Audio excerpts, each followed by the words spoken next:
NFR Extra follows all your favorite cowboys, interviews legends of rodeo, and talks to the best of country music. Follow Nevada Caldwell, Ryland Bentley, and Steve Godert every week as they delve deep into the stories behind the road to gold in Vegas at the National Finals Rodeo. It's revealing, comedic, and sometimes emotional. Find it on Spotify or anywhere you listen to podcasts. NFR Extra. All dirt, all rodeo, all year.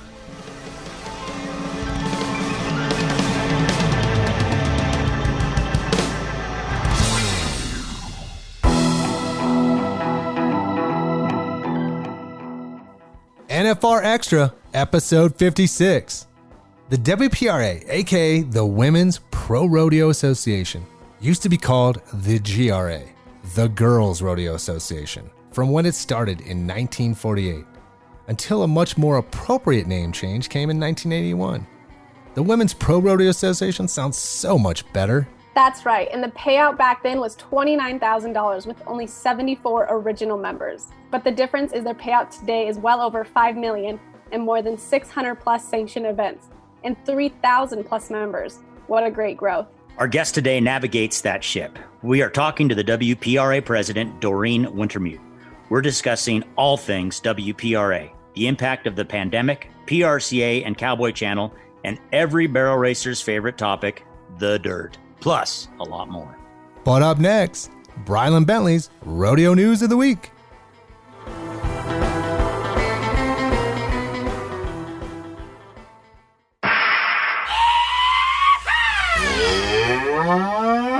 This is Bryland's Bull, the Rodeo News of the Week. $690,915 is the combined payout of 10 pro rodeo competitions held across the U.S. July 6th through the 12th.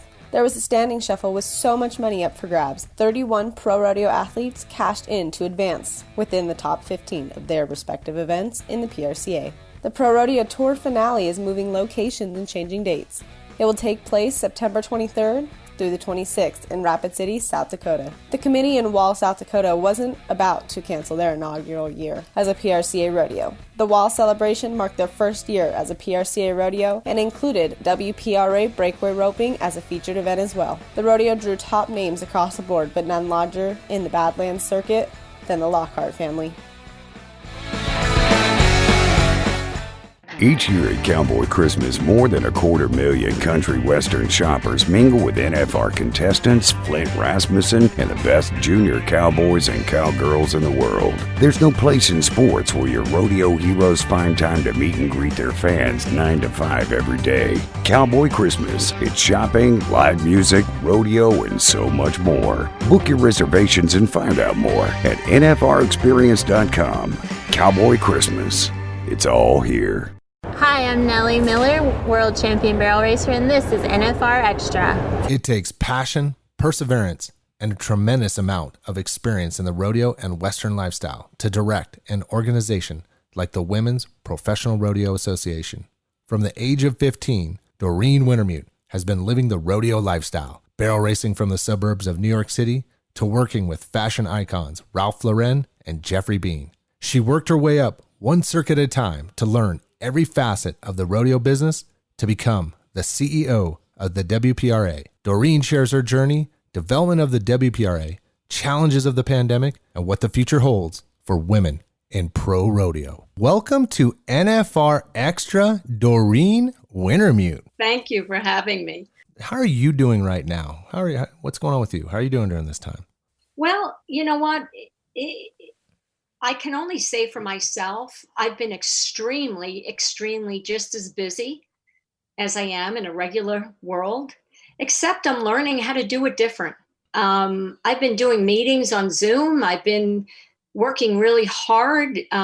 We've been working towards moving this industry into the positive position as much as we can.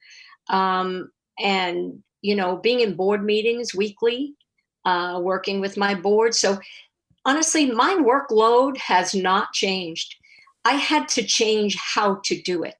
Mm-hmm. And it does feel very, very different. I'm mindful going outside. I'm mindful with my families. We're all communicate together on how things are during the day. And So, there's a lot to be said for how we have to learn how to do things different and get different results. That's all. Doreen, where are you doing things differently? Are you at the ranch? Like, how's that working? I mean, do you have your own ranch, and are you working from there? Or? We do. We have our own ranch, and I've been actually working from home. The only thing different, I do have to say, also, is I haven't been traveling as much. I choose not to. So I do want to feel safe and healthy, and my family's healthy, and so I work 24/7 actually with the WPRA, and I work in my office. I work very closely with our office, who's stationed out of Colorado Springs, and we are daily in meetings all day long and communicating to the best of our ability. So that's what I do. I ride as well, and so that's my pleasure.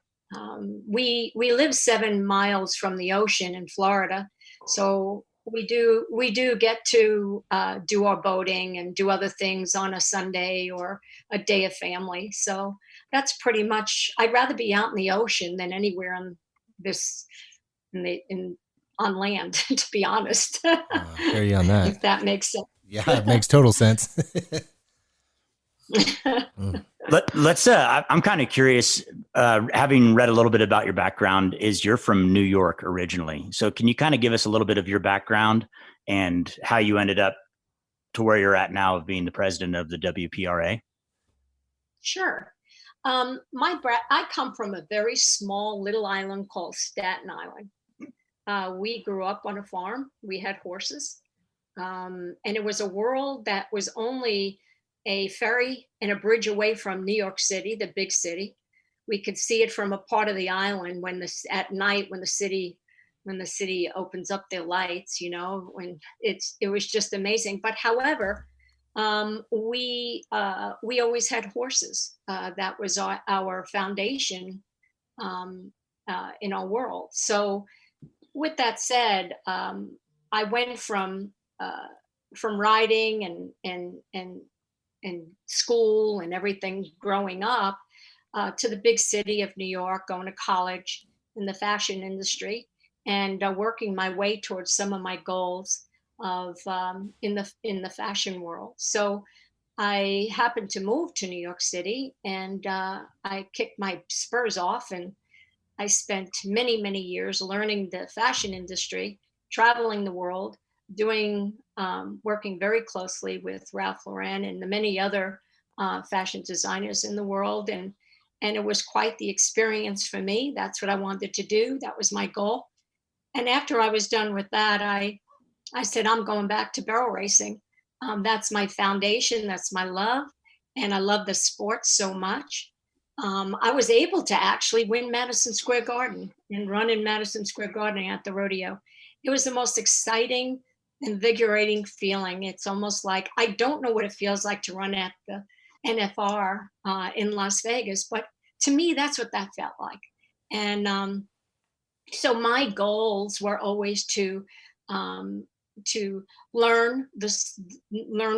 an education in what I loved, which was fashion. And then I moved out of New York City to Florida. And I kept barrel racing, and I started out in the WPRA when it was a GRA, Girls Rodeo Association. It wasn't even WPRA at the time. So I kept my foot in the barrel racing world, in the rodeo world, and kept going. I moved to Florida. I got married, and we built a farm, a ranch, and there you go. I became a director 11 years ago for the Southeastern Circuit. And I grew learning about what does the inside of the WPRA feel like? What does it feel like to help give back to the sport that I love so much? So I thought working for it would help give back to what I've enjoyed so much that gave me. So with that said, that grew into putting a rodeo on. I wanted to learn about how do you put a rodeo on. I did that. I have a really amazing rodeo called Indian Town Rodeo that I started with a group, and it's a really very, very, very profitable rodeo, and it's great. And the contestants, the membership love it. PRCA and WPRA love it. And with that said, I just wanted to learn, how do you, all the moving parts of rodeo. And obviously my goal was, here I am sitting in a CEO position that needed to know those things, because without knowing that, it's very hard to do the job that I have to do every day. So all the moving parts, if that makes sense, really worked with my education in the sport itself. So that's how I got here. So Doreen, let's go back to the fashion stuff, because you're unique within this business, right? Like you broke, I mean, you know, I read, listened, a couple podcasts, the interview, you know, how important it was that, you know, grow up a New York City girl, as Steve was talking about, you know, coming from New York, and a little bit different, right, for what we're used to in this business. And then you go, what is it, the fashion industry school that you go to and hang out with, you know, the likes of Ralph Lauren and Jeffrey Bean, stuff like that. But how is that correlated to your executive level today for the rodeo business? I mean, you're around some pretty prominent folks, and in New York, that's the, you know, the top dogs as far as that goes. How is that correlated to what your decision making today and the things that you're doing? It does correlate. Everything has the background of what I've done, I'm doing again, but in just a different product, put it that way. When I didn't express earlier to you, but when I moved to Florida, I opened retail stores, women's retail stores, and they were very successful. I had 7 of them. And what I did was I used my knowledge from what I've done in New York to that. I was able to build a good retail store base, and I sold them at the highest level. I retired at that time early, in my early 40s, I think it was. And then I went and I kept wanting to continue to use what I use out of the education from New York. And I ran my husband's business, which is home electronics. And I started a design department of designing theaters in homes, because that's what he does. He's got engineers, he does audio video in the highest levels of homes.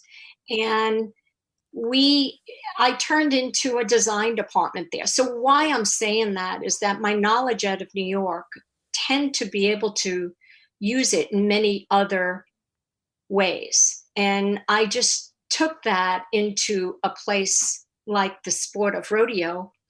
And the WPRA is made up a little bit different. We have a board of directors that really has the power to speak for the membership, and it's designed a little different, but it gives me more of the ability to work in the behind the scenes with the many, like you said, with the many good high level people in this industry, which we have many.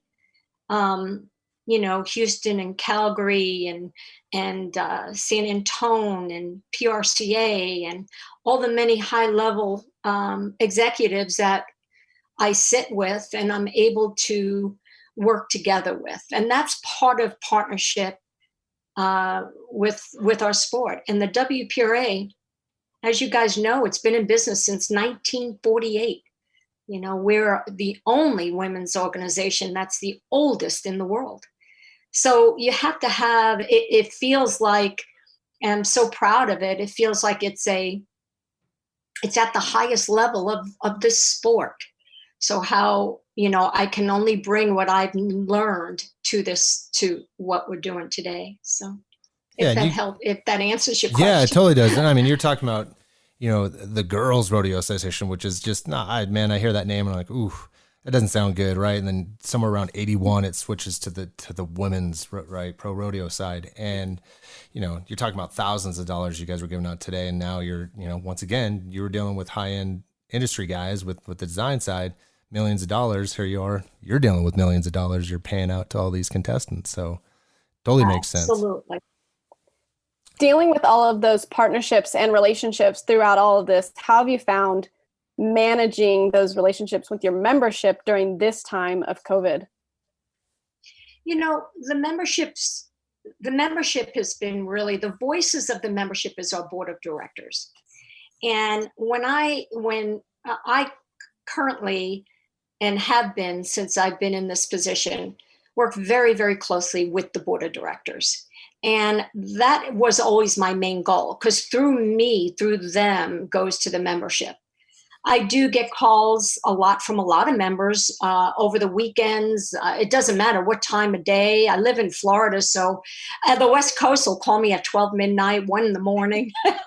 And sometimes it's okay. And I feel the honored and the respect to them to be able to help them and do the best that I can as far as customer service, to be a part of them, because that's who I am, a barrel racer as well. I'm not anything more than just a barrel racer too.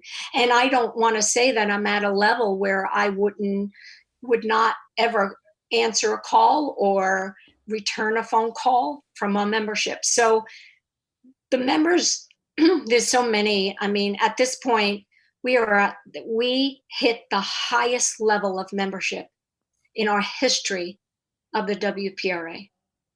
Wow. And I'm extremely proud of that. And, you know, with my team is amazing. They're strong women. We work extremely hard. We strive to have the best strength financially. We're at the strongest level as an association at this point. So with all that said, it took a lot of hard work to get here. And I do believe I couldn't do it without my team. I couldn't do it without who the board of directors are today. I give them a lot of credit for their communication with the membership. So I think, honestly, that goes a long way. It really does. So. When you talk about reaching the highest level of membership that you've had, what kind of numbers are you discussing? Over 3,000 members. Wow. So I'm sorry, go ahead. No, it 3,000 members of all events. So of all events. Yeah. Is there different levels of that for like the juniors, or is that all combined into one total number? Yes, sir. We have the WPRA is made up of barrel racing, which took a very long time for us to get to where we are today. We have breakaway roping. We have team roping, tie-down roping. We have a fraternity derby for the young horses to condition into a higher level. We have juniors.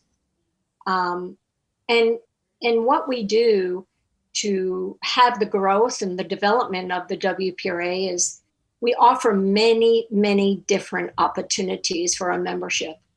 And that is the key to have the growth of and the volume of membership, because there's many different ways that you can reach your goals and the dreams. So, you know, we have divisional circuit finals. We've got circuit finals. We have junior finals. We have a world finals. We have NFR finals. We have tour finals. We have so many different opportunities and finger feeders for them to be able to reach their goals. Like I said, my NFR was winning Madison Square Garden, I want to say, or running down the Houston alleyway. I was able to reach that goal. I was able to reach running at San Antonio. I was able to reach those things. Those are goals that we all strive for. So there are opportunities for everybody. And that's what grows the membership. Let's pause right there with Doreen Wintermute. And after the break, Doreen talks about the importance of youth rodeo for young girls and the WPRA partnership with the PRCA. In 2020, more than 7,000 kids will compete for the coveted 750 spots at the Junior World Finals in Las Vegas, presented by Yeti. Each qualifier will go head-to-head for more than $500,000 and a championship buckle in the biggest rodeo youth event in the country. This could be the first stop on the road to a pro rodeo card and a gold buckle in Vegas. Find out how your son or daughter can earn the right to compete against the best at the Junior World Finals, presented by Yeti. To celebrate the 35th anniversary of the National Finals Rodeo in Las Vegas, LVE and PRCA present the top 35 most memorable moments.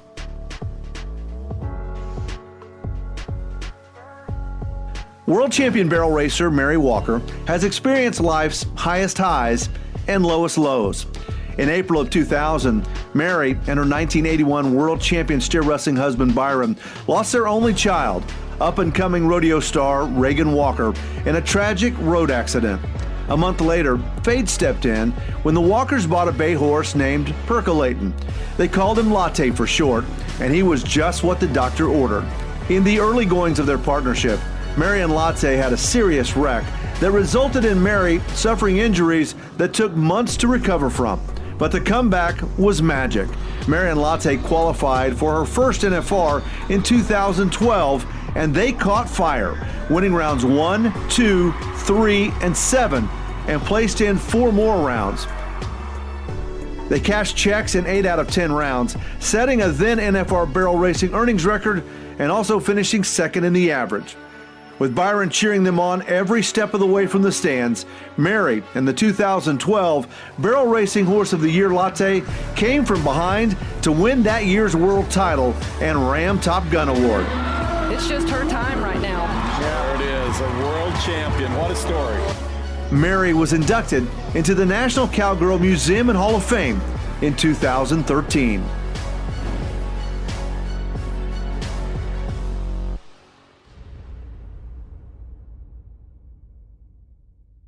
Hi, I'm Sherry Servey, and this is NFR Extra. We are sitting down with Doreen Wintermute from the WPRA. Working with fashion icons of New York wasn't the only success she had in the Big Apple. She won at Madison Square Garden, competing in barrel racing and the GRA. How about since the Junior World Finals, I know that we've had, there's multiple qualifications for that. Was it at the time, was it pertinent for all of those young girls that were striving to be in those qualifiers to be members of the WPRA, or did that come later on? No, they actually strive to be members of the WPRA. And why I say that is my mom is a member. I'm making this up, and I'm a junior girl. I want to be like my mom. I want to be a WPRA member. That's an opportunity that we give to them. I also, back when I was a director, really kind of paved the path and grew the junior program with the WPRA. And I was able to put WPRA juniors into some of the smaller rodeos around our country. It was the biggest thing for the juniors to be in front of fans and feel like that they were big. Because when I was young, I was 15 and 16 years old. Back in the day, to be able to be a WPRA member, we had to cut that off back in, I'm not sure how many years back, but our ages is 18 and over now, and 18 and 17 and younger is juniors now. But back then, I mean, Fallon Taylor was a junior running at the NFR. Not Brittany, but Lindsay Hayes. Lindsay Hayes was a 15-year-old at the NFR back in the days. So when you think about that, how awesome it is and how things have changed, but our juniors are really so happy to be a part of the highest level in rodeo with the WPRA. Being a part of so many building blocks throughout your life. I mean, the fashion industry, juniors getting involved, making so many changes. What is one of the things that you feel you're most proud of? Oh gosh, Rylan, that is a good question, because every day I think about what is my next thing to be proud of, right? What is the next thing I could do to beat something else that I just, what we work hard for. I'm extremely proud of where this organization is today. Without the team, we wouldn't be here. I'm very, very proud to be able to get the WPRA a part of the Pro Rodeo Hall of Fame. That to me was extremely a big milestone. I always dreamt of that. And we worked very, very hard to be there. And I'm very proud of that. I want to say, the junior program, I want to say I'm proud of the agreement that we put together with the PRCA, moving forward with them. My relationship with the partnership with the PRCA is fantastic. You know, we work together, we communicate together. These things are just milestones for us. And the exciting part, which I really want to get to, is how we have 2 events in rodeo, and that's the Breakaway Roping. It's been a huge, and keep in mind, guys, Breakaway Roping, we've been at this for many, many, many years, and I can't even tell you how many years. But I always saw, and we always saw, that there was going to be something. Our goals were to have a second event in rodeo somehow, some way, and we were able to. And for many years, we've been crowning, many years, we've been crowning a Breakaway Roping champion for many years. So it's not like it's new to us, but what's new to us, and we're so proud of, is to have it in rodeo and have it in second event in rodeo. And that to me is another milestone for this organization. So I can only say those are all the things that I think is really exciting for the WPRA. And again, how do I keep topping that? How do we continue to keep going? Well, our team is really striving to just keep trying to find the next right thing, right? So being a breakaway roper, I will say it is very exciting getting to start watching it at the pro rodeos and at those bigger industries. Even though it's been going on for so long at our other rodeos, it's just fun to see it on a bigger platform at this point. Exactly. Was there a challenge that has really just kind of stood out for you during this process? Whether it was breakaway roping, working with the PRCA, or even, getting juniors more involved? The challenges are always, oh my gosh, I can't even tell you, there's always going to be a challenge in this sport. There's nothing that comes easy, nothing. And I think, honestly, again, having a team to do it is what makes it, the moving pieces of this sport. There's so many moving pieces. Those are the challenges. The challenges are what is the next thing we can do that's best for a committee, for a contractor, for our sponsors? How do we get our sponsors into many different ways to grow their business as well as partners? So there's many challenges that come along with not only with the breakaway roping, but with the other events that we have too. A lot of it is having the fraternity derbies is really exciting, because those are young horses that most of the ladies are training to get into the higher level, to condition them to grow into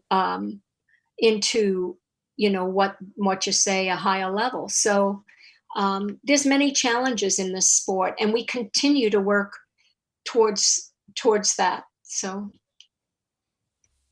I'd like to backtrack just a minute ago when you were talking about the partnership of the WPRA and the PRCA.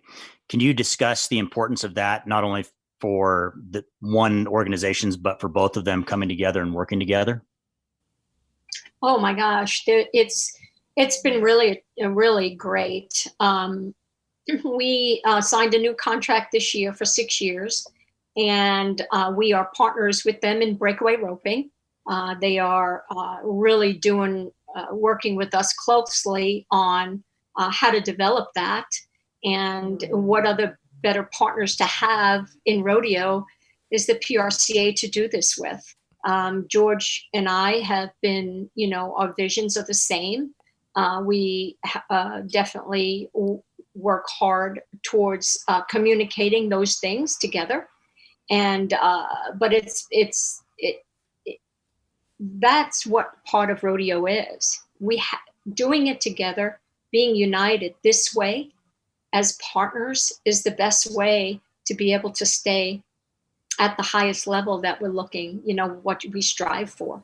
So our partnership is great. We continue to keep it strong. And we're all in this together. This is, you know, we have our own governance, but that is what it should be. You know, we've been doing this for a long time, but we're in the sport together, and rodeo in a whole. It's about rodeo and working together. So that's, you know, that's pretty much how it's been. Doreen, I got a question. Okay, it's you know, Brian brought up the word challenge. We're talking about partnerships. In between there is sponsorship, which I always think is very unique. And how does that balance with this partnership? I mean, that, because you get two organizations, but yet a lot of shared, you know, Brylan wears Resistol hats. So does Steve. Just making it up. Not saying you guys do, but you know what I'm saying? Like, how do you balance that world? I mean, that's got to be a little tricky, right? Well, you know what? It is and it isn't. The PRCA has more real estate in rodeo. We have real estate in other areas. We have co-approvals. We have so many other parts of our association that's unlike PRCA. So we have a different and unique. We're made up differently than the PRCA. However, we're together in rodeo, and that to me brings light on. Yes, the Justins, the Resistols, the Wranglers, the, you know, Ram, they're all our title sponsors of rodeo. So we are together in that. But our other sponsors that we have great partnership with, we're able to work with them in other areas of the association, which is awesome. And I'll tell you the truth, working with the PRCA, being partners with the PRCA, being partners with Cowboy Channel, being partners with Las Vegas events. I mean, think about that.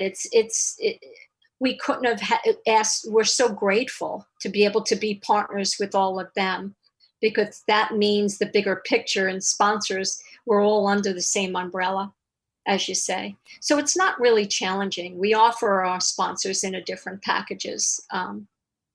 So yeah, when you mention co-approvals and co-sanction, could you kind of explain that? Because not everyone may understand how the WPRA has so many events. Sure. Our sanctioning events are rodeo only. And we sanction close to, on a normal year, close to 600 rodeos, or 600 plus rodeos, I should say, a year. We have what you call co-approvals. When we co-approve, we tack on to a producer that puts a single separate event on. Either it's a barrel racing event, either it's a breakaway roping event, fraternity derby event. Those are co-approved. That means that they don't go by our rules. We just co-approve so that the member can earn dollars to either earn money towards their permit, to get their cards, to be able to run in a different level for a circuit. We call circuit DC, a divisional circuit finals. So that's a whole different standings for the membership. And that's what I say, that feeds more partnership and sponsors. That feeds a lot of other things. But our sanctioning body goes by our rules. Our rule book is what we're made of. And that's what the WPRA is a rule book. So, and it pretty much, that's our sanctioning bodies. It goes by our rules. I'm glad that Brylan asked that question, because my research on you the other night, my head was spinning with so many different caveats to circuits and just the ways that you could be applied as a member. And thank you, Brylan, for that question. Time to take a break with the CEO of the WPRA, Doreen Wintermute. And when we return, we discuss with Doreen every barrel racer's favorite topic, dirt. 120 of the best cowboys and barrel racers rode into Las Vegas last December and left $10 million richer.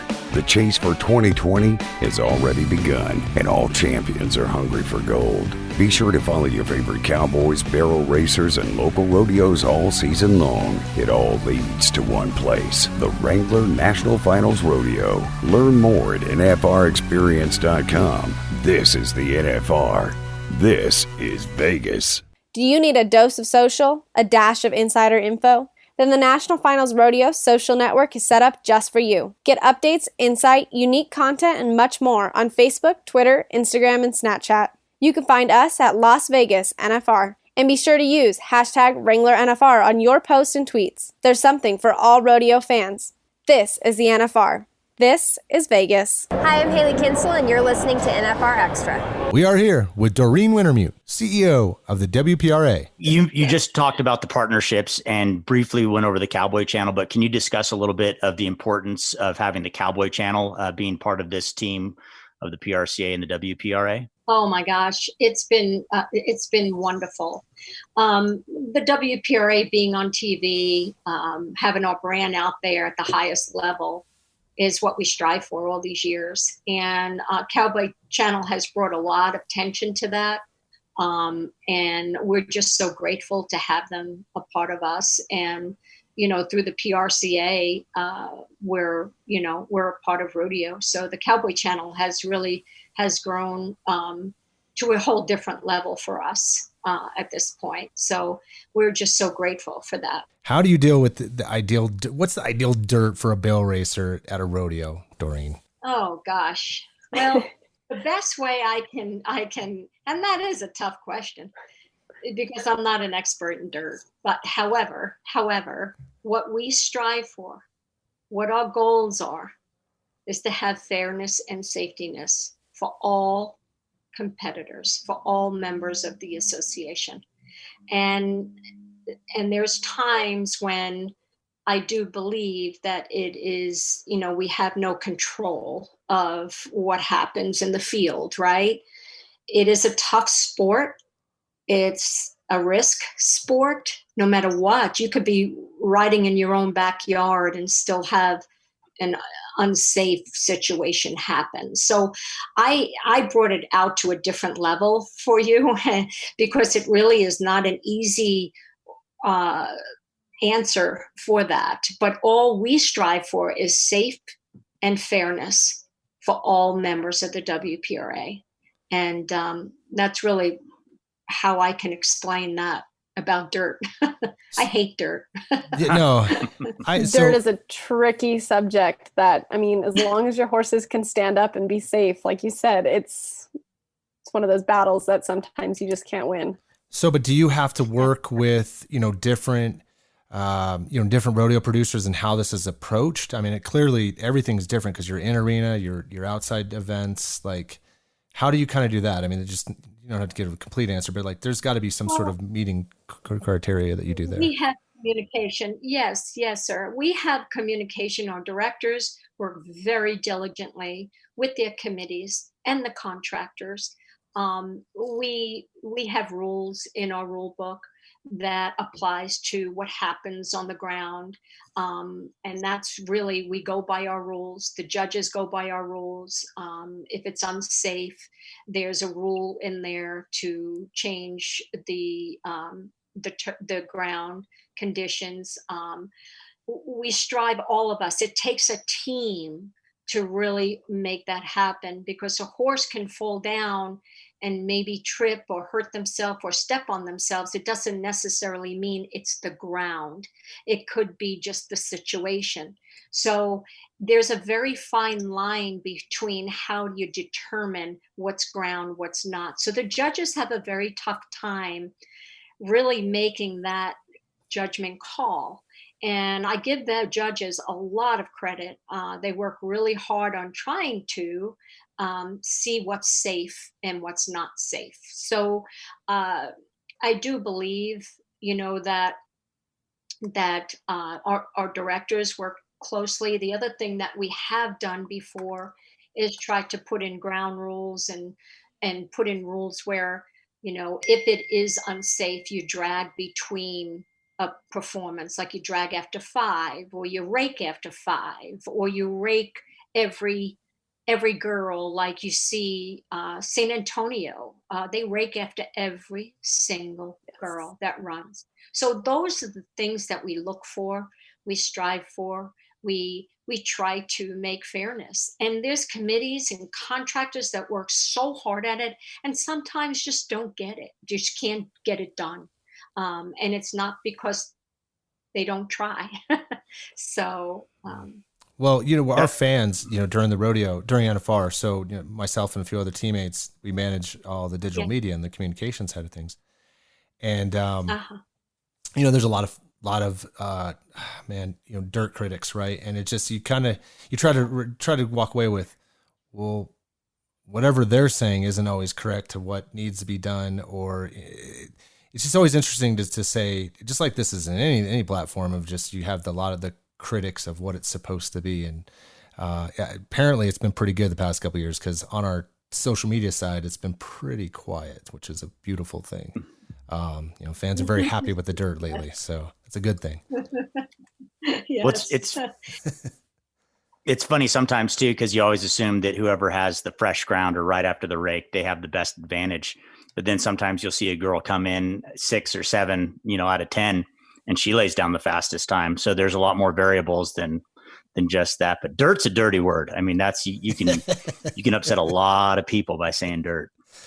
Oh, that's right. Yes, sir. Yes, sir. That is true. And it is a challenge. That is a big challenge for everybody involved. And nobody wants to see someone get hurt. Honestly, they don't. And again, like I said before, it is a risk. It's a tough sport, and it's your choice whether you want to run on that or not. And, sometimes you just don't know. I mean, horses have bad days too, and sometimes the horse isn't on its best, in its best feelings, and you don't know, what can happen. And we always blame the dirt, and sometimes that isn't the case.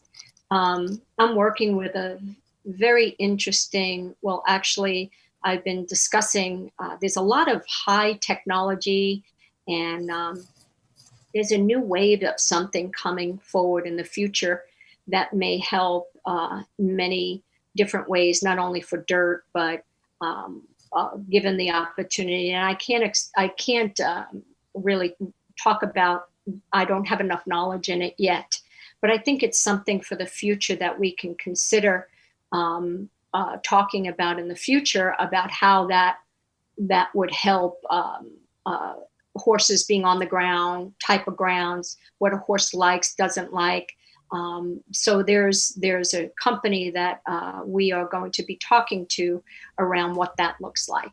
Well, and I think a big thing on that, we should highlight that our girls and competitors throughout the world, I mean, they know what their horses are capable of. It's so crazy how close they are to their animals, and to understand what horse likes what ground better and who's going to run in what arena better. I mean, it's amazing to see our horsemanship shine through.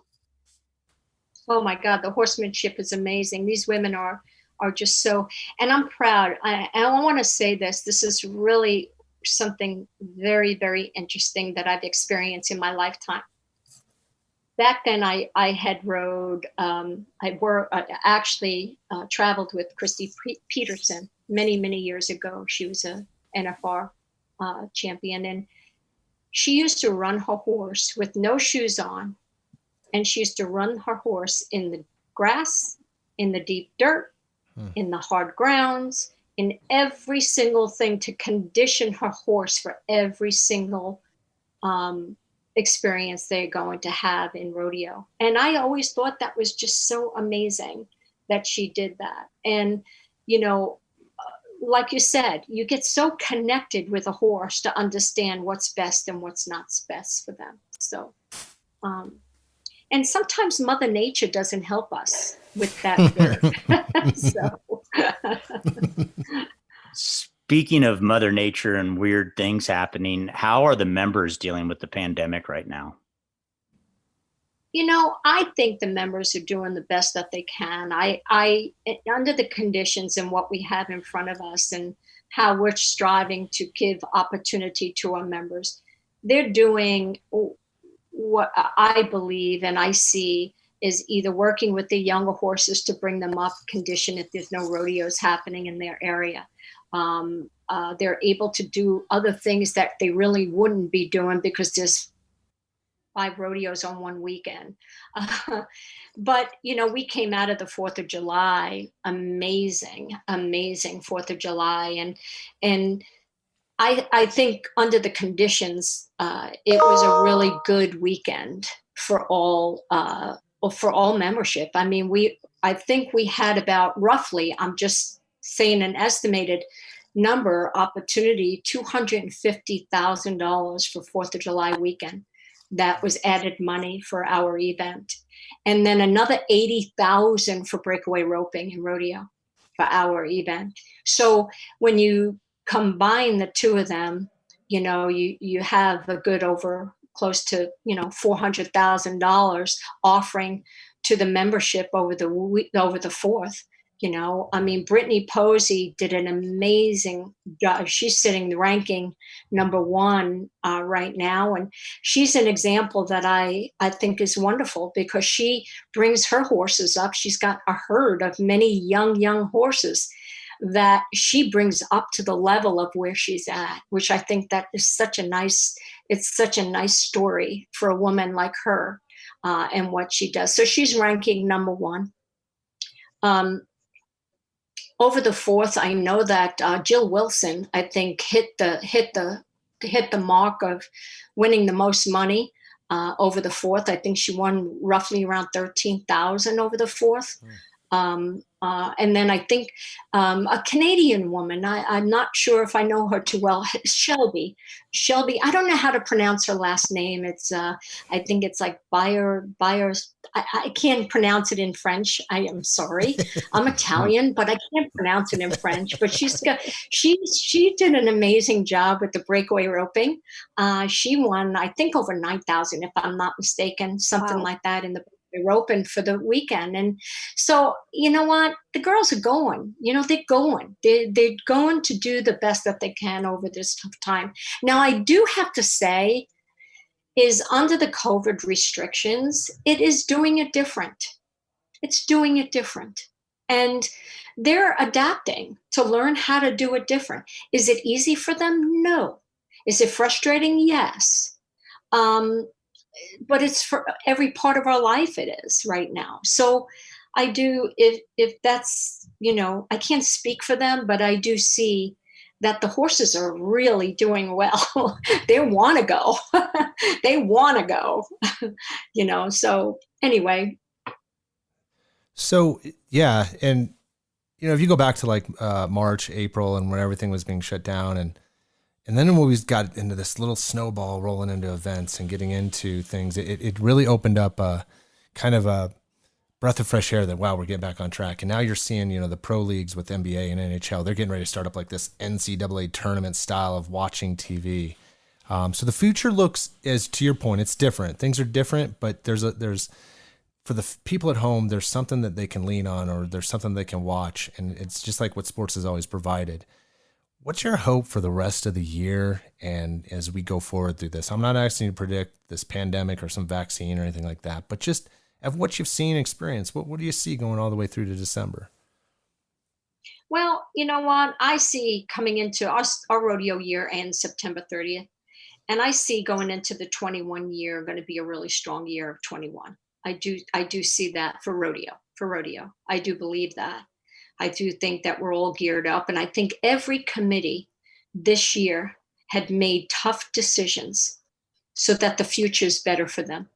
And I do believe that financially, we don't have an influx of what we had last year, but I think it's going to take a little bit to grow to get back to normal again. We have very positive outlook. We're positive. Hopefully, we're still going to have an NFR. We're positive on our finals, wherever we can have them. We're positive on things, and we just have to keep having that faith to be able to bring the things forward that what our associations really are made up of, So I do have a positive outlook on the future. I really do. But I do believe it will be different. And I keep saying I believe it will be different. It's going to be an adjustment, just like anything else that we do on a personal level as well. And it's according to how do you adjust those things for the future. And I believe that there's something to be said for all of this. And I think in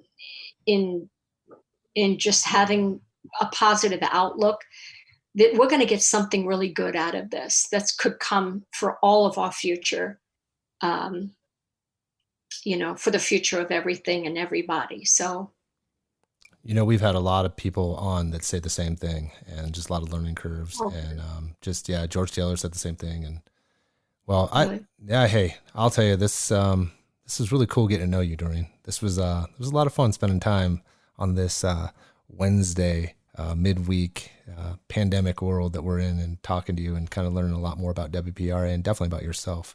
We want to thank you for coming on. I don't have much more for you, Brylan, Steve. I just have to say thank you, and I hope you have a great year competing, because I'm sure you're ready to get back out too. I am. I don't have the time, but I am going to try to find the time. But it's in my blood. Yes, the same for you as well. And guys, thank you so much for having me on. I really appreciate it. Looking forward to doing this again. And keep in touch. Thank you. Awesome. Thank you so much for your time. Thank you. Thank you.